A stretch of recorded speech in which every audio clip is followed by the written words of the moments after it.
Hello, this is Miss Yetter, and we are continuing our saga of Hollow City, the second novel in Miss Peregrine's Home for Peculiar Children. And we are on page 51, chapter 3. So please open your books and join me. We tumbled through the black woods for what seemed like hours. No moon or movement of stars by which to judge the passing time. The sound of men shouting and dogs barking wheeled around us as we ran, menacing us from everywhere and nowhere. To throw the dogs off our scent, we waded into icy stream and followed it until our feet went numb. And when we crossed out of it again, it felt like I was stumbling along on prickling stumps. After a time, we began to fail.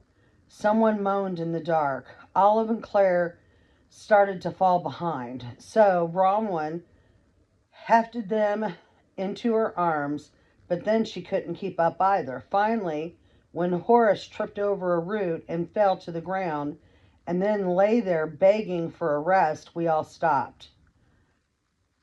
Up to you, lazy sod, Enoch hissed at him, but he was wheezing too, and then he leaned against a tree to catch his breath, and the fight seemed to go out of him. We were reaching the limit of our endurance. We had to stop. It's not us running in circles in the dark like this anyway. It's no use running in circles in the dark like this anyway, said Emma. We could just as easily end up right back where we started. We'll be able to make better sense of this forest in the light of day, said Millard. Provided we live that long, said Enoch. A light rain hissed down. Fiona made a shelter for us by coaxing a ring of trees to bend their lower branches together, petting their bark and whispering to their trunks until the branches meshed to form a watertight roof of leaves, just high enough for us to sit beneath. We crawled in and lay listening to the rain and the distant barking of dogs. Somewhere in the forest, men with guns were still hunting us. Alone with our thoughts, I'm sure each of us were wondering the same thing. What might happen to us if we were caught? Claire began to cry, softly at first, but then louder and louder, until both her mouths were bawling, and she could barely catch a breath between sobs. Get a hold of yourself, Enoch said. They'll hear you, and then we'll all have something to cry about. They're going to feed us to their dogs, she said. They're going to shoot holes in us and take Miss Peregrine away. Bronwyn scooted next to her and whispered and wrapped the little girl in a bear hug. Please, Claire, you've got to think about something else. I'm trying, she wailed. Try harder. Claire squeezed her eyes shut, drew in a dark breath, and held it until she looked like a balloon about to pop, then burst into a fit of gasps, cough sobs that were louder than ever. Enoch clapped his hands over his mouth. Shh. I'm sorry, she blubbered. Maybe if I could hear a story or of the tales. Not this time, said Millard. I'm beginning to wish we'd lost those damn books at sea with the rest of our things. Miss Peregrine spoke up, inasmuch as she was able to, hopping atop Bronwyn's trunk and tapping it with her beak. Inside, along with the rest of our meager possessions, were the tales. I'm with Miss P, said Enoch.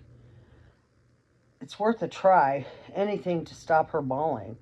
All right then, little one, Bron said. but just one tale, and you've got to promise to stop crying. I promise, Claire sniffed. Ron opened the trunk and pulled out a waterlogged volume of Tales of the Peculiar. Emma scooted close and lit the tiniest wisp of flame on her fingertip to read by. Then Miss Peregrine, apparently impatient to pacify Claire, took one edge of the book's cover in her beak and opened it to a seemingly random chapter. In a hushed voice, Bronwyn began to read. Once upon a peculiar time, in a forest deep and ancient, there roamed a great many animals. There were rabbits and deer and foxes, just as there are in every forest. But there were animals of less common sort too, like stilt-legged grim bears and two-headed lynx and talking emu rafts. These peculiar animals were a favorite target of hunters, who loved to shoot them and mount them on walls and show them off to their hunter friends, but loved even more to sell them to zookeepers, who would lock them in cages and charge money to view them. Now, you might think it would be far better to be locked in a cage than to be shot and mounted upon a wall, but peculiar creatures must roam free to be happy, and after a while the spirits of caged ones wither, and they begin to envy their wall-mounted friends. This is a sad story, Claire groused. Tell a different one. I like it, said Enoch. Tell more about the shooting and mounting. Braun ignored them both. Now this was an age when giants still roamed the earth, she went on, as they did in the long ago Aladdin times, though they were few in number and diminishing, and it just so happened that one of these giants lived near the forest, and he was very kind and spoke very soft and ate only plants. His name was Cuthbert. One day, Cuthbert came into the forest to gather berries, and there saw a hunter hunting an emu raff. Being the kindly giant that he was, Cuthbert picked up the little raff by the gruff of its long neck, and by standing up to his full height on tiptoe, which he rarely did because it made all his old bones crackle, Cuthbert was able to reach up very high and deposit the emu raff on a mountain top, well out of danger. Then, just for good measure, he squashed the hunter to jelly between his toes. Word of Cuthbert's kindness spread throughout the forest, and soon peculiar animals were coming to him every day, asking him to be lifted up to the mountaintop and out of danger. And Cuthbert said, I'll protect you, little brothers and sisters. All I ask in return is that you talk to me and keep me company. There aren't many giants left in the world, and I get lonely from time to time. And they said, Of course, Cuthbert, we will. So every day Cuthbert saved more peculiar animals from the hunters, lifting them up to the mountain by the scruffs of their necks, until there was a whole peculiar menagerie up there. And the animals were happy there because they could finally live in peace. And Cuthbert was happy too because he stood on his tiptoes and rested his chin on the top of the mountain. He could talk to his new friends all he liked. Then one morning a witch came to see Cuthbert. He was bathing in a little lake in the shadow of the mountain when she said to him, I'm terribly sorry, but I've got to turn you into stone now. Why would you do something like that? Asked the giant. I'm very kindly and a helping sort of giant. And she said, I was hired by the family of the hunter you squashed. Ah, he replied. Forgot about him. I'm terribly sorry, the witch said again, and then she gave a birch branch at him, and poor Cuthbert turned to stone. All of a sudden, Cuthbert became very heavy, so heavy that he began to sink into the lake. He sank and didn't stop sinking until he was covered in water all the way up to his neck. His animal friends saw what was happening, and though they felt terrible about it, they decided they could do nothing to help him. I know you can't save me, Cuthbert shouted up to his friends, but at least come to talk to me. I'm stuck down here and so very lonely. But if we come down there, the hunters will shoot us, they called back. Cuthbert knew they were right, but still he pleaded with them. Talk to me, he cried. Please come and talk to me. The animals tried singing and shouting to poor Cuthbert from the safety of their mountaintop, but they were too distant and their voices too small so even to Cuthbert and his giant ears they sounded quieter than the whisper of leaves in the wind. Talk to me, he begged. Come and talk to me. But they never did, and he was still crying when his throat turned to stone like the rest of him. The end. Barwin closed the book. Claire looked appalled. That's it? Enoch began to laugh. That's it, Barwin said. That's a terrible story, said Claire. Tell another one. A story's a story, said Emma.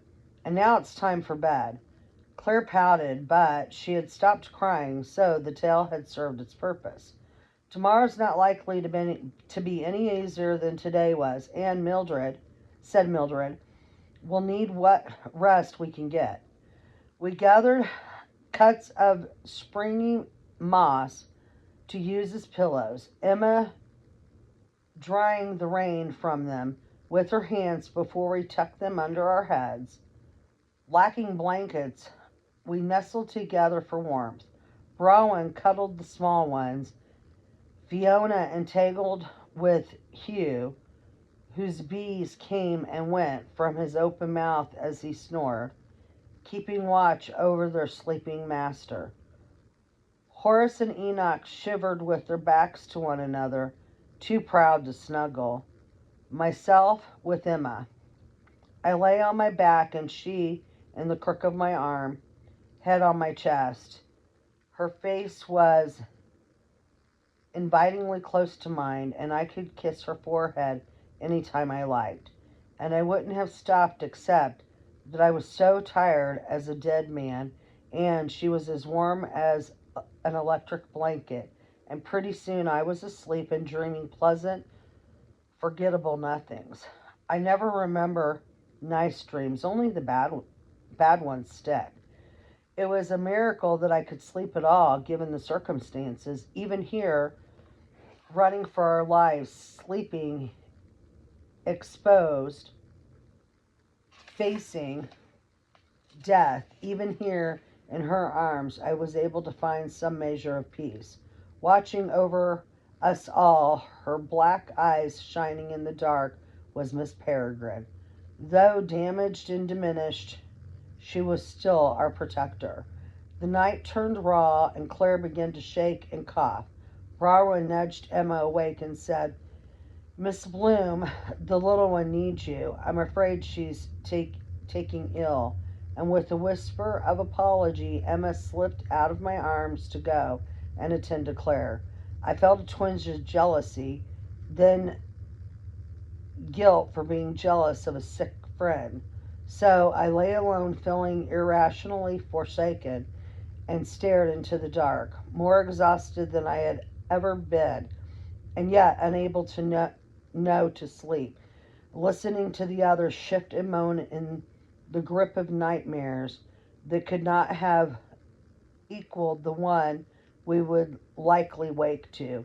And eventually the dark peeled back layer by layer, and with imperceptible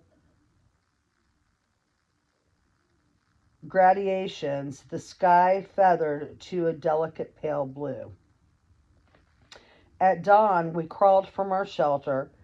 I picked moss out of my hair and tried in vain to brush the mud from my pants, but succeeded only in smearing it, making me look like some bog creature vomited from the earth. I was hungry in a way I'd never experienced, my belly gnawing at itself from the inside, and I ached just about everywhere it was possible to ache.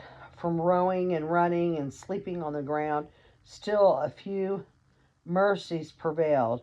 Overnight the rain had let up, the day was warming by degrees, and we seemed to have evaded the whites and their dogs, at least for the time being.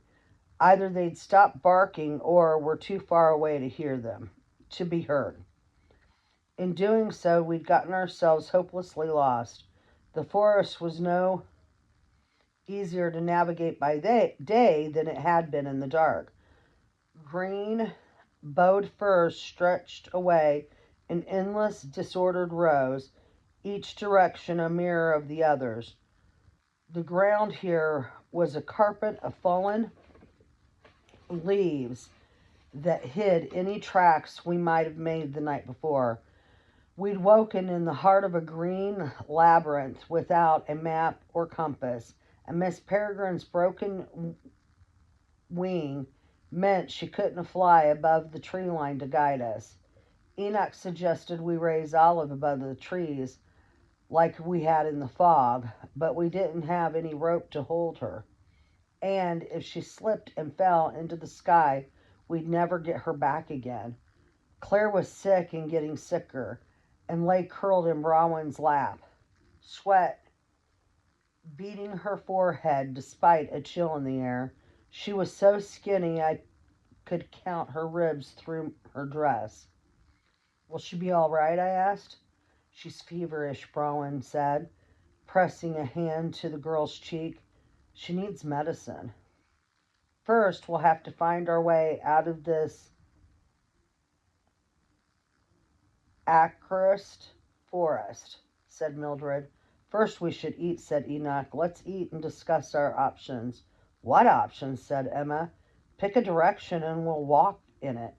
Anyone's as good as another. In sullen silence, we sat and ate. I've never tasted dog food, but I'm sure this was worse. Brownish squares of congealed meat fat from rusted tins, which, lacking utensils, we dug out with our fingers. I packed 5 salted game hens and 3 tins of foie gras with cornichons, Horace said bitterly, and this is what survives our shipwreck.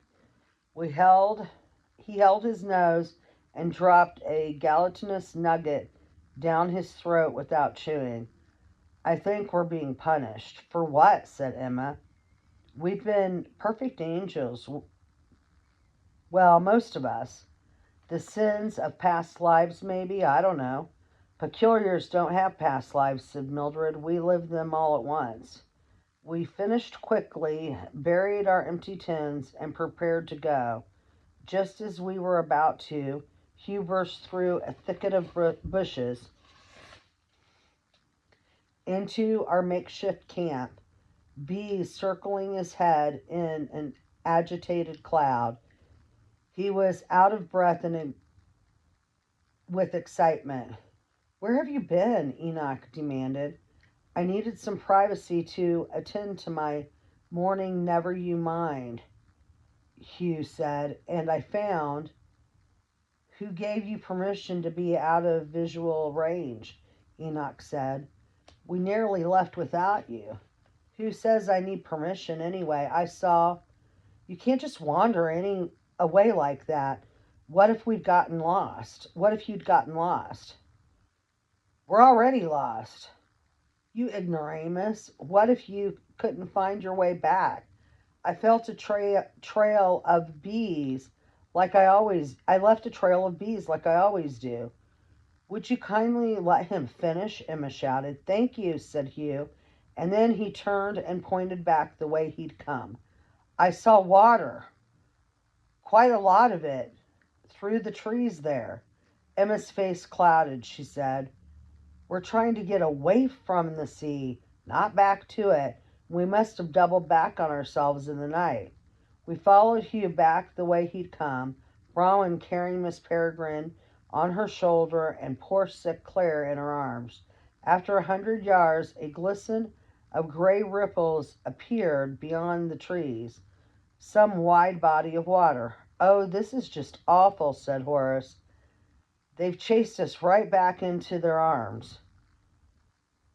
"I don't hear any soldiers," said Emma. "In fact, I don't hear anything at all, not even the ocean." Enoch said, "That's because it's not the ocean, you dolt." And he stood up and ran toward the water. When we caught up with him, he was standing with his feet planted in wet sand, looking back at us with a self-satisfied "I told you so" grin. He'd been right. This wasn't the sea. It was a misty gray lake, wide and ringed with firs, its calm surface smooth and slate. But its almost distinguishing feature was something I didn't notice right away, not until Claire pointed out a large rock formation jutting from the shadows nearby.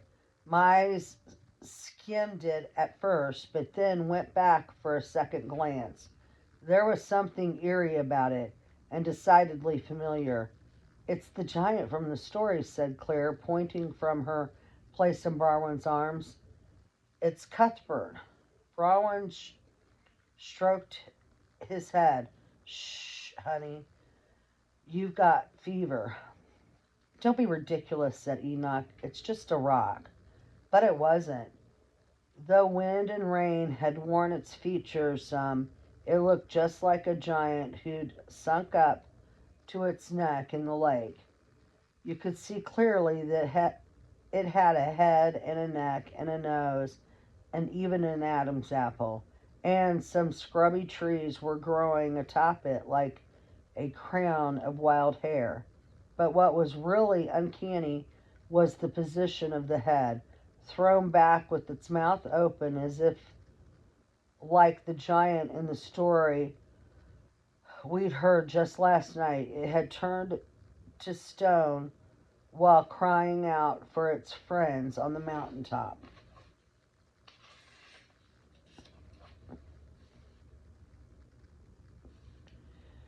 "And look," said Olive, pointing at a rocky bluff rising in the distance. "That must be Cuthbert's Mountain." "Giants are real," Claire murmured, her voice weak but full of wonder. "And so are the tales." "Let's not jump to absurd conclusions," said Enoch. "What's more likely, that the writer of the tale we read last night was inspired by a rock that just happened to be shaped like a giant head, or that this head-shaped rock was really a giant?" "You take the fun out of everything," said Olive. "I believe in giants, even if you don't." "The tales are just tales and nothing more," Enoch grumbled. "Funny," I said. "That's exactly what I thought all of you were before I met you." Olive laughed. "Jacob, you're silly. You really thought we were made up?" "Of course. And even after I met you, I still did for a while. Like maybe I was losing my mind." "Real or not, it's an incredible coincidence," said Millard, "to have been reading this story just last night and then happen upon the very bit of geography that inspired it the next morning. What are the chances?" "I don't think it's a coincidence," Emma said. "Miss Peregrine opened the book herself. Remember? She must have chosen that story on purpose." Barwin turned to look at the bird on her shoulder and said, "Is that right, Miss P? Why?" "Because it means something," said Emma. "Absolutely," said Enoch. "It means we should go and climb that bluff. Then maybe we'll see a way out of this forest." "I mean, the tale means something," said Emma. In the story, what was the giant want? In the story, what was it the giant wanted, that he asked for over and over again? "Someone to talk to," Olive answered like an eager student. Exactly, said Emma. So, if he wanted to talk, let's hear what he has to say. And with that, she waded into the lake. We watched her go, slightly perplexed. Where's she headed? Said Millard. He seemed to be asking me. I shook my head. We've got whites chasing us, Enoch shouted after her. We're desperately lost. What on bird's green earth are you thinking? I'm thinking peculiarly, Emma shouted back. She sloshed through the shadows to the base of the rock, then climbed up to its jaw and peered into its open mouth. Well, I called, what do you see? Don't know, she replied. Looks like it goes down a long way, though. It's I'd better get a closer look. Emma hoisted herself into the giant stone mouth. You'd better come down from there before you get hurt, shouted Horace. You're making everyone anxious. Everything makes you anxious, Hugh said. Emma tossed a rock down the giant's throat, listening for whatever sound came back. She started to say, I think it might be a... but then slipped on loose gravel, and her last word was lost as she scrambled and caught herself before she could fall. Be careful, I shouted, my heart racing. Wait, I'm coming too. I splashed into the lake after her. It might be a what? Called Enoch. Only one way to find out, Emma said excitedly and climbed farther into the giant's mouth. Oh, Lord, said Horace. There she goes. Wait, I shouted again, but she was gone, already disappeared down the giant's throat. The giant appeared even larger up close than it had from the shore, and peering down into its dark throat, I swore I could almost hear old Chathbert breathing. I cupped my hands and called him his name. My own voice came echoing back. The others were wading into the lake now, too, but I couldn't wait for them. What if she was in trouble down there? So I gritted my teeth, lowered my legs into the dark, and let go. I fell for a long time, a full second, then splash, a, a plunge into water so cold it made me gasp. All my muscles constricted at once. I had to remember myself to tread water or sink. I was in a dim, narrow chamber filled with water, with no way back up the giant's long, smooth throat. No rope, no ladder, no footholds. I shouted for Emma, but she was nowhere around. Oh, God, I thought, she's drowned. But then something tickled my arm, and bubbles began breaking all around me. And a moment later, Emma broke the surface, gasping for breath. She looked okay, but the pale light. What are you waiting for? She said, slapping the water with her hand like she wanted me to dive down with her. Come on. Are you insane? I said. We're trapped in here. Of course we're not, she said. Bronwyn's voice called from above. Hello? I hear you down there. What have you found? I think it's a loop entrance, Emma called back. Tell everyone to jump in and don't be afraid. Jacob and I will meet you on the other side. And then she took my hand, and though I didn't quite understand what was going on, I drew a deep breath and let her pull me underwater. We flipped and scissor kicked downward toward a person-sized hole in the rock through which a gleam of daylight was visible.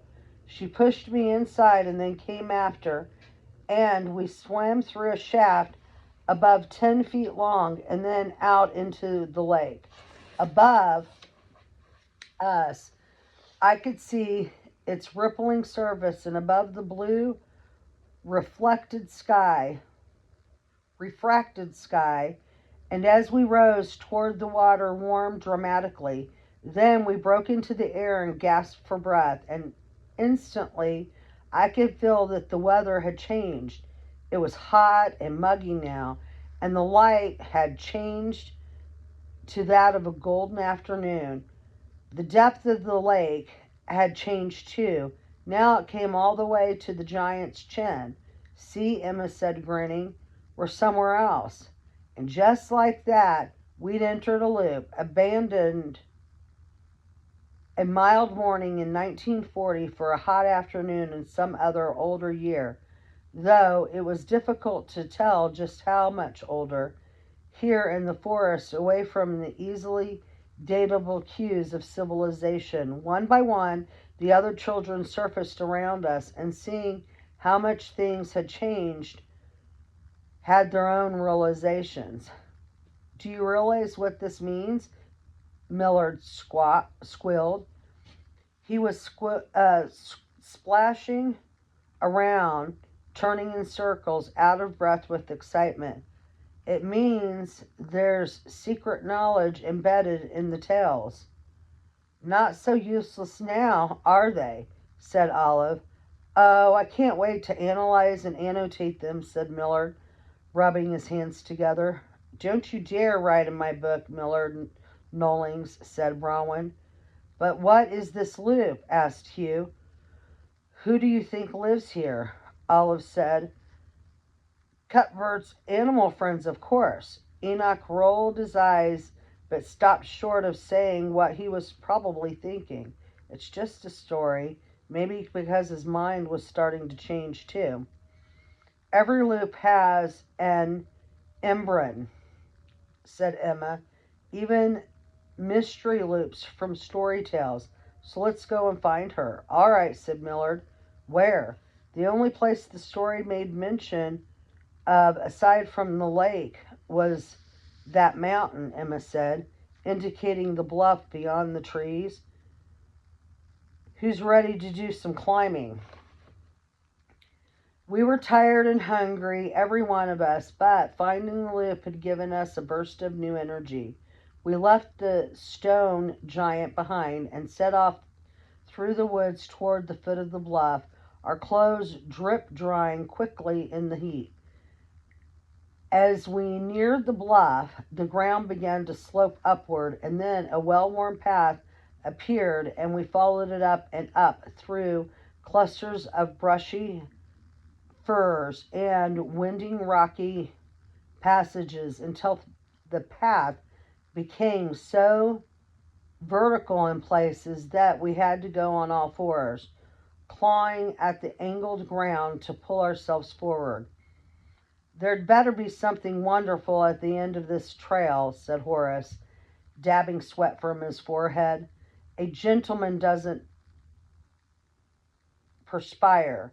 The path narrowed to a ribbon, the ground rising sharply on our right side and dropping away on the left, a carpet of green treetops spreading beyond it. Hug the wall, Emma warned. It's a long way down. Just glancing at the drop-off made me dizzy. Suddenly, it seemed, I had developed a new and stomach-clenching fear of heights, and it took all my concentration simply to put one foot in front of the other. Emma touched my arm. Are you all right? She whispered. You look pale. I lied and said I was, and succeeded in faking all rightness for exactly 3 more twists in the path, at which point my heart was racing and my legs shaking so badly that I had to sit down, right there in the middle of the narrow path, blocking everyone behind me. Oh dear, Hugh muttered. Jacob's cracking up. I don't know what's wrong with him, I muttered. I'd never been afraid of heights before, but now I couldn't so much as look off the edge of the path without my stomach doing flips. Then something terrible occurred to me. What if this wasn't a fear of heights I was feeling, but of hollows? It couldn't be, though. We were inside a loop where hollows couldn't go. And yet, the more I studied the feeling churning in my gut, the more convinced I became that it wasn't the drop itself that bothered me, but something beyond it. I had to see for myself. Everyone chattered anxiously in my ear, asking what was the matter. Was I okay? I shut out their voices, tipped forward onto my hands, and crawled toward the edge of the path. The closer I got, the worse my stomach felt, like it was being clawed to shreds from the inside. Inches away, I pressed my chest flat to the ground and reached out to hook my fingers over the edge, then dragged myself forward until I could peek over it. It took my eyes a moment to spot the hollow. At first, it was just a shimmer against the craggy mountainside, a quivering spot in the air like heat waves rising from the hot car, an error barely detectable. This was how they looked to normals and to other peculiars, to anyone who could not do what I did. Then I actually experienced my peculiar ability coming to life. Quickly, the churning in my belly contracted and focused into a single point of pain. And then, in a way I couldn't fully explain, it was directional, lengthening from a point into a line from one dimension to two. The line, like a compass needle, pointed diagonally. At that faltering point spot, 100 yards below and to the left on the mountainside, the waves of shimmers of which began together and coalesced into solid black mass. Humanoid thing made from tentacles and shadow clinging to the rocks. And then it saw me see it, and its whole awful body drew taut. Hunkering close against the rocks, it unhinged its saw-toothed mouth and let loose an ear-splitting shriek. My friends didn't need me to describe what I was seeing. The sound alone was enough. "Hollow!" someone shouted. "Run!" shouted another, belaboring the obvious. I scrambled back from the ledge and was pulled to my feet. And then we were all running in a pack, not down the mountain, but up it, farther into the unknown rather than back toward the flat ground and loop exit that lay behind us. But it was too late to turn back. I could feel the hollow leaping from boulder to crag up the cliffside, but away from us, down the path to cut us off in case we tried to run past it down the mountain. It was trapping us. This was new. I'd never been able to track a hollow with anything other than my eyes before, but now I felt that little compass needle inside my pointing behind us, and I could almost picture the creature scrambling toward flat ground. It was as if, upon seeing the hollow, I'd planted a sort of homing beacon in it with my eyes. We raced around a corner, my fleeting fear of heights now apparently gone, and were confronted with the smooth wall of rock, 50 feet high at least. The path ended here. All around us, the ground felt away to crazy angles. The wall had no ladders, no handholds. We searched frantically for some other way, a secret passage in the rock, a door, a tunnel, but there was none, and no way forward but up, and no way up apparently other than via hot air balloon or the helping hand of a probably mythical giant. Panic took hold. Miss Peregrine began to screech and Claire to cry as Horace stood and wailed, "This is the end. We're all going to die." The rest looked for last-ditch ways to save ourselves. Fiona dragged her hands along the wall, searching for crevices that might contain soil from which she could grow a vine or something else we could climb. Hugh ran to the edge of the path and peered over the drop-off. We could jump if only we had a parachute. "I can be a parachute," said Olive. "Take hold of my legs." but it was a long way down, and at the bottom was dark and dangerous forest. It was better, Bronwyn decided, to send Olive up the rock face than down the mountain with, and with limp, feverish Claire in one arm. Bronwyn led Olive by the hand to the wall. "Give me your shoes," she said to Olive. "Take Claire and Miss P and get to the top as quickly as you can."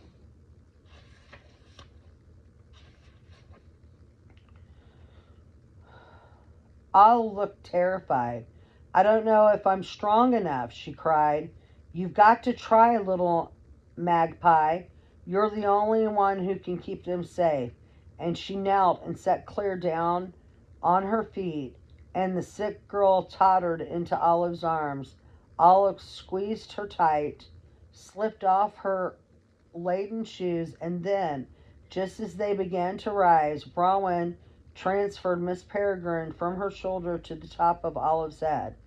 Weighted down, Olive rose very slowly. It was only when Miss Peregrine began to flap her good wing and pull Olive up by the hair. Olive yelped and kicked her feet that the three of them really took off. The hollow had nearly reached level ground. I knew it as surely as I could see it with my eyes. Meanwhile, we sorted the ground for anything that might be used as a weapon, but all we could find was pebbles. "I can be a whippin'," said Emma, and she clapped her hands and drew them apart again, an impressive fireball roaring to the life between them. "And don't forget about my bees," said Hugh, opening his mouth to let them out. "They can be fierce when provoked." Enoch, who always found a way to laugh at the most inappropriate times, let out a big guffaw. "What are you going to do?" he said. Pollinate it to death?" Hugh ignored him, turning to me instead. "You'll be our eyes, Jacob. Just tell us where the beast is, and we'll sting his brains out." My compass needle of pain told me it was on the path now, and the way its venom was expanding to fill me meant it was closing in fast. "Any minute now," I said, pointing to the bend in the path we'd come around. "Get ready." If not for the adrenaline flooding my system, the pain would have been totally debilitating. We amused fight or flight position, some of us crouching with fists raised like boxers, others like sprinters before the starting gun, though no one knew which way to run. What a depressing and inauspicious end to our adventures, said Horace. "Devoured by a hollow in some Welsh backwater." "I thought they couldn't interloop," said Enoch. "How the hell did it get in here?" "It would seem they have evolved," said Millard. "Who gives a chuck how it happened?" Emma snapped. "It's here and it's hungry." Then, from above us, a small voice cried, "Look out below!" And I craned my neck to see Olive's face pull back and disappear over the top of the rock wall. A moment later, something like a long rope came sailing over the edge. It unreeled and snapped taut, and then a net unfurled at the end of it and smacked against the ground. "Hurry!" came Olive's voice again. "There's a lever up here. Everyone grab hold of the net and I'll pull it." We ran to the net, but it was tiny, hardly large enough for two. Pinned to the rope at eye level was a photograph of a man inside the net. This very net, with his legs folded in front of him and hanging just above the ground before a sheer rock face. This very rock face. On the back of the photo, a message was printed: only access to menagerie, climb inside. Weight limit, 1 rider, strictly enforced. This contraption was some sort of primitive elevator meant for 1 rider at a time, not 8. But there was no time to use it as intended. So we all dogpiled onto it, sticking our arms and legs through its holes, climbing to the rope above it, attaching ourselves any way we could.